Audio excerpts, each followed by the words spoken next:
Well, Moscow today, May 17th, has finally seen the very action that Vladimir Putin promised to all Russians. On the night of May 17th, it was indeed quite loud in Moscow. There were strikes, there were fires, and of course there were drones being shot down. And it is reported that Ukrainian drones carried out the largest strike on Moscow and the Moscow region since the beginning of the war. It is reported that the targets included the Elma Technopark in Zelenograd. This is an electronics and optics company. The Solnechnogorsk oil loading station in the village of Durikino. This is a major facility for storing and transshipping petroleum products, without which essentially part of Moscow could be left without gasoline. And Sheremetyevo airport. Well, in particular, the photo captured a fire near the third runway.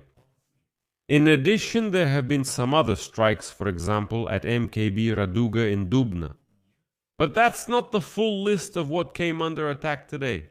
And this attack is very telling because let me remind you that just a week ago, for the May 9th parade, Vladimir Putin pulled together absolutely everything possible in terms of air and missile defense in Moscow.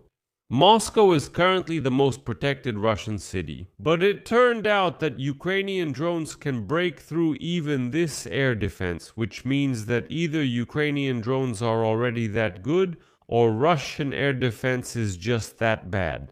So, let's discuss this attack on Moscow together in this episode. And I'll note right away that this is Ukraine's response to the attack that the unwashed Russians carried out on Kiev.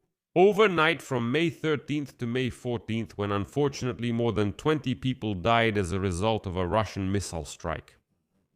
My name is Alexei Pechi. Let's discuss this topic together, but before we start, I'd like to ask you to like this video and leave a comment below so more viewers can see it.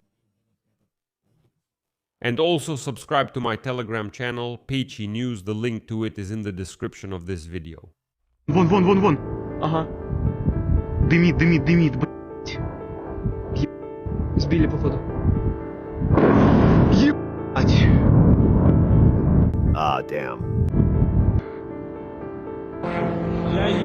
Shit!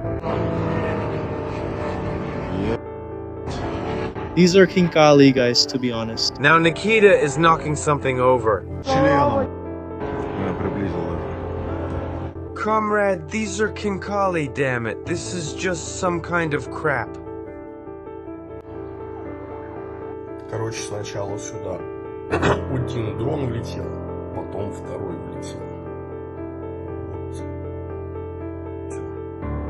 Вот всё. Вот так вот, по фасаде. Ну, вроде все живы целы. Ну, владельцам тачки не повезло. The photo got knocked over. Ah.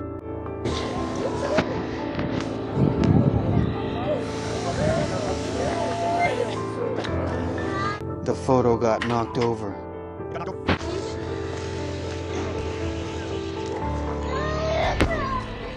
The photo! The photo. They knocked over the photo.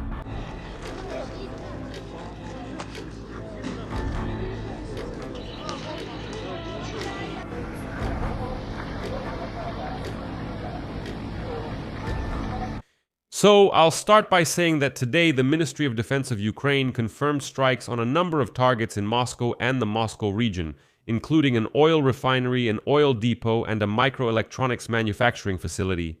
The agency stated that Moscow and the region experienced one of the largest attacks since the beginning of the full-scale war. And the Ministry of Defense of Ukraine stated that the war is returning to where it came from.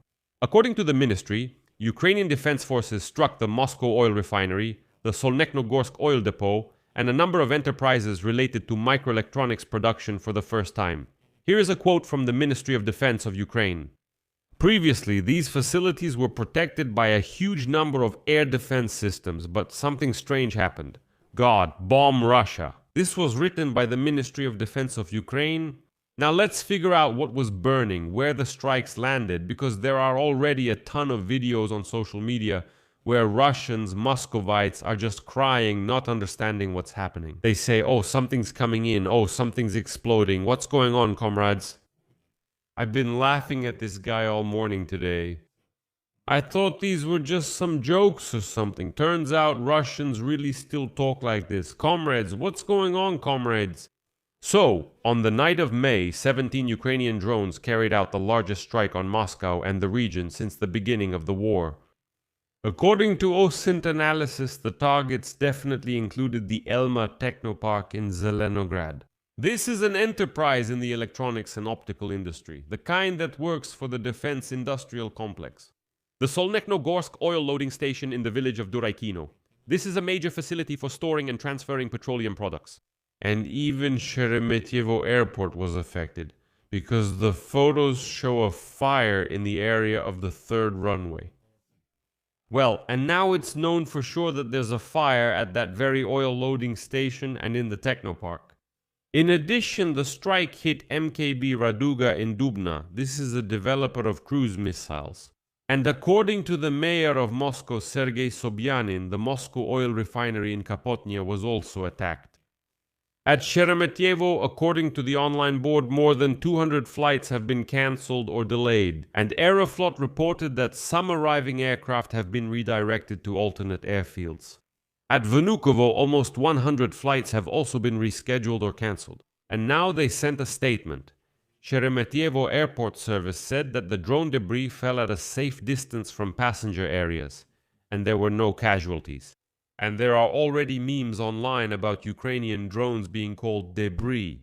Well, that's because for Russians only debris has been falling throughout the whole war, but it looks like the drones or missiles fell directly and deliberately on their target.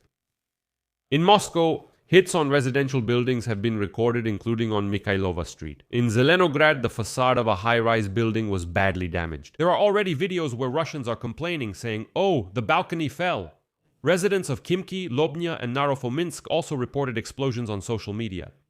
Also, what's funny is, let me remind you again that before May 9th, Putin pulled together all possible air defense forces to Moscow. They turned off mobile internet there, cut off mobile communication, and overall, the security measures were at the highest level.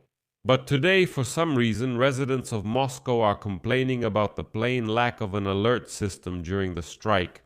In the chats of Khimki, Mytishchi, Zelenograd, and Lobnya, messages from residents started appearing one after another, wondering why the sirens didn't go off and, most amusingly, why they didn't receive SMS alerts about the approaching drones. Well, that's because your mobile service was turned off. Putin doesn't really care about your pathetic, worthless women. Who are you, Muscovites? Why did you suddenly decide to complain about something? Hurry up and hide and don't mouth off. Many also complained that during the attack they couldn't reach emergency services at 112 because the line was constantly busy. No, it's just that you don't have mobile service. In addition, the governor of the Moscow region, Andrei Vorobyov, reported that air defense forces began repelling the attack at 3 a.m. According to him, at least 3 people were killed in the region. Were injured. Residential buildings in Khimki, Krasnogorsk, Dedovsk, and other settlements were damaged, as well as private houses in the Narofominsk district and Sergiev Posad, where, according to the head of the district, 4 houses were destroyed. And on this occasion, the commander of Ukraine's unmanned systems forces, Robert Brody Magyar, posted a photo on his Telegram channel of drones that were allegedly involved in the attack. One of them has Moscow written on it. And then Brody writes, "The odds are even now." The one-sided free pass to a peaceful life in Patriarch Ponds and the surrounding areas has been cancelled. So there you have it.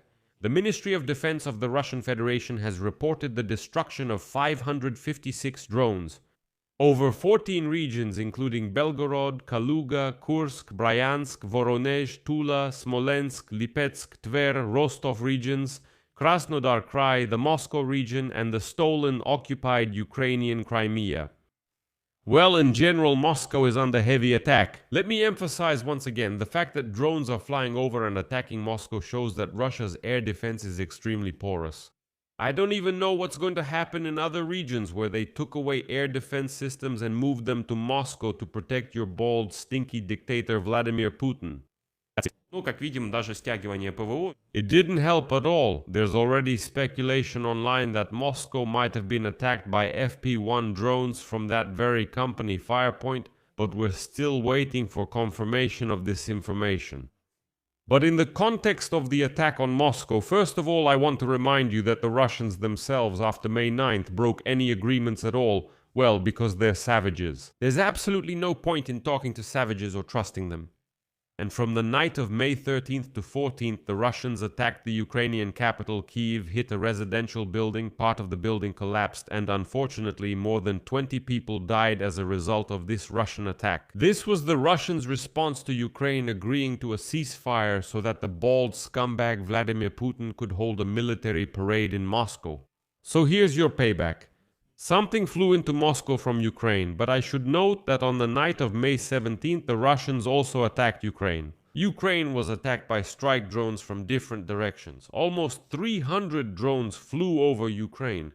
The air defense forces managed to shoot down most of the enemy drones, but there were some hits. In particular, last night the Russians attacked with 287 strike drones of the Shahed, Gerbera, and Talmas types, as well as parody-type decoy drones coming from the directions of Orel, Kursk, Bryansk, Milerovo, Shatalovo, Primorsko, and Akhtarsk. The air attack was repelled by aviation, anti-aircraft and missile troops, electronic warfare and drone units, as well as mobile fire groups of the Ukrainian Defense Forces, and according to preliminary data, air defense shot down or suppressed 279 enemy drones. There were 8 strike drone hits were recorded at 7 locations, as well as debris falling in 7 locations. And the Air Force has warned, quote, "There may be new groups of enemy drones in the airspace. Follow safety rules." So friends, I'll leave it at that for now. Share your opinions and conclusions about this attack on Moscow in the comments. And what do you think? Is this the largest attack on Moscow so far? And will it be the last? Or should we expect even more effective attacks on the Russian capital in the future? Share your opinion in the comments, subscribe to the channel, and leave a like. And if you want to support the work of this YouTube channel, you can do so with any donation using the links and details in the description of this video or by scanning the QR code on your screen. That's all for now. Take care of yourselves. Goodbye, everyone.